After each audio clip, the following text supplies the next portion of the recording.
500 metre പോയതിന് 500 രൂപ fine കിട്ടിയുള്ള അവസ്ഥയില്ലേ. For example, കഴിഞ്ഞ മാസം ഞാനും എൻ്റെ ഫ്രണ്ടും കൂടെ കാപ്പി കുടിക്കാൻ പോയതാ. സോ ലിറ്ററലി ഇവന്റെ വീട് ഇതാണെങ്കിൽ കാപ്പിക്കട ഇവിടെയാണ്, വെറും 500 മീറ്ററേ ഉള്ളൂ. ഓക്കെ, ഇതിൻ്റെ ഇടയിൽ ഇവന്മാര് ബാക്കിൽ നിന്ന് കുത്തി ബാക്കിൽ നിന്നൊക്കെ ഫോട്ടോ എടുത്തിട്ട് ഇങ്ങനെ അയച്ചിരിക്കുന്നു 500 രൂപ. എടാ, കാപ്പിക്ക് വെറും 10 രൂപയുള്ളൂ.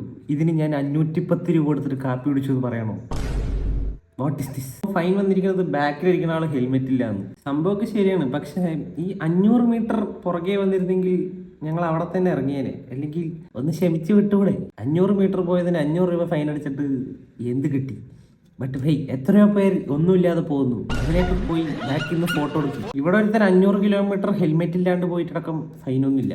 ഇത് 500 മീറ്റർ പോയതിന് ബാക്ക് നല്ല മാസ്മരികമായ ഫോട്ടോയുടെ സീനായിട്ട് കിട്ടി 500 ഫൈൻ. സോ വൈകുന്നേരം ആയാൽ ഇവന്റെ വീട്ടിൽ പോകുന്നു, ഇവന്റെ വീട്ടിൽ നേരെ കാപ്പിക്കടയിലോട്ട് പോകുന്നു, 10 രൂപയ്ക്ക് കാപ്പി എടുക്കുന്നു, തിരിച്ചു വരുന്നു.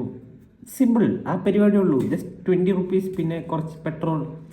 അത് പിന്നെ നോക്കിക്കഴിഞ്ഞാൽ തെണ്ടേണ്ടി വരും. സോ നോക്കാറില്ല. അതിൻ്റെ ഇടയിൽ കൂടെ വന്ന് ഫോട്ടോ എടുത്ത് 500 രൂപ പെറ്റി തന്നാൽ that is too much expense four A coffee bro. So ഇങ്ങനെ ഫോട്ടോ എടുക്കുകയാണെങ്കിൽ ഞാൻ ബൈക്ക് നിർത്തി നടന്നു പോകേണ്ടി വരും. ഇനി അതായിരിക്കും ബെറ്റർ. Thank you.